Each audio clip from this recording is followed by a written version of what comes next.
Metro నగరాలకే పరిమితమైన IT పరిశ్రమ ఇప్పుడు ద్వితీయ శ్రేణి నగరాల్లోనూ అభివృద్ధి చెందుతోంది. నవ్యాంధ్రలో విశాఖ తర్వాత అతిపెద్ద ఐటీ జోన్గా రాజమండ్రి, కాకినాడ నగరాలు అవతరిస్తున్నాయి.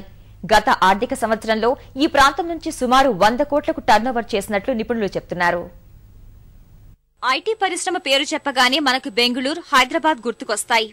ఇప్పుడు వీటితో పోటీ పడేందుకు నవ్యాంధ్రలో ద్వితీయ శ్రేణి నగరాలు సిద్ధమవుతున్నాయి.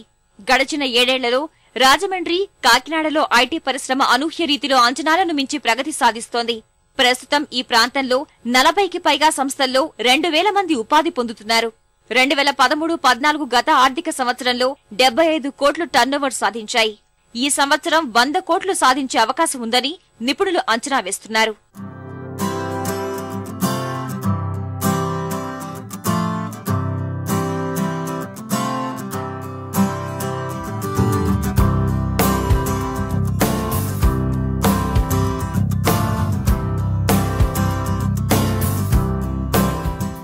కాకినాడలో 7 ఏళ్ల క్రితం ప్రారంభించిన software technology park of India STPI centre IT పరిశ్రమల అభివృద్ధిలో కీలక పాత్ర పోషించింది.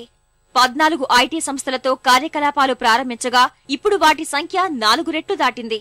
ఇంకా కంపెనీలు స్థాపించేందుకు ముందుకు వస్తున్నాయని STPI సంయుక్త సంచాలకులు చెబుతున్నారు. STPIతో గవర్నమెంట్ ఆఫ్ ఆంధ్రప్రదేశ్ కూడా ఐటీ రంగాన్ని మరింతగా అభివృద్ధి చెందడానికి చాలా ఇన్సెంటివ్స్ కూడా ప్రొవైడ్ చేస్తుంది. సో ఆ ఇన్సెంటివ్స్ని బట్టి చాలా కంపెనీస్ కూడా ఇక్కడ రావడానికి ఉత్సుకత చూపిస్తున్నాయి అనమాట.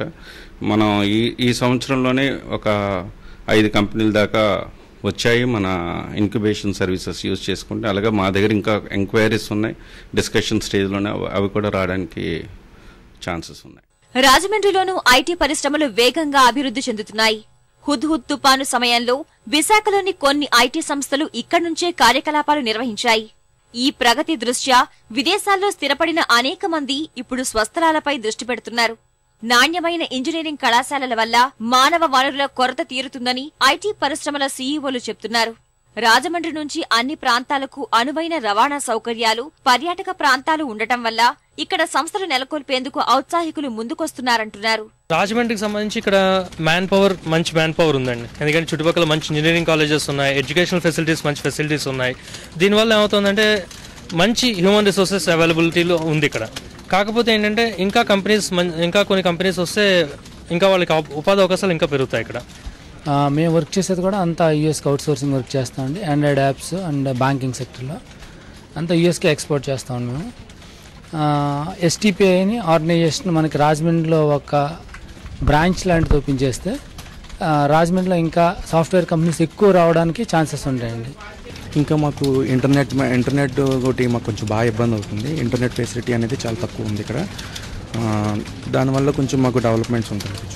అకౌంటింగ్ సంబంధించిన సాఫ్ట్వేర్లు కానీ, వెబ్సైట్స్ సంబంధించినవి కానీ, చాలా రకాల సాఫ్ట్వేర్లు అందరూ కూడా రిక్వైర్మెంట్ ఉంది ఇక్కడ. వాళ్ళందరూ హైదరాబాద్ కానీ వేరే ప్రాంతాలకు వెళ్ళి వాళ్ళు కష్టపడాల్సినంత అవసరం లేదు. మన రాజమండ్రి కానీ ఇక్కడ చుట్టుపక్కల east and west Godavari district వాళ్ళందరూ ఇక్కడే జాబ్స్ చేసుకుని ఇక్కడ ఏంటంటే ఆ అమౌంట్ ఆఫ్ శాలరీస్ మనం ఇక్కడే ఇస్తున్నాం కాబట్టి మనకి ప్రాబ్లం ఉండదు.